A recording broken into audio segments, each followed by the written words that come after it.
Sasha, Langdon began, I'm here because I have important information for you, and I want to be sure that I deliver it. He paused, searching for the words. In a way that makes the most sense to you. Okay, she said, giving him nothing, lightly.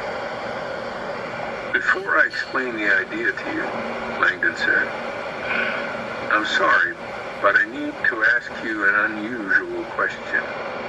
It may sound quite strange, but it's absolutely critical that you reply with full honesty. None of this can happen without that. Langdon paused, fixing her pale eyes with his firm gaze. Forgive me for asking, but I need to know, with whom am I speaking right now? Is this you, Sasha? The young woman studied Langdon for a long moment and then shook her head. No, she replied in a deep, hollow voice.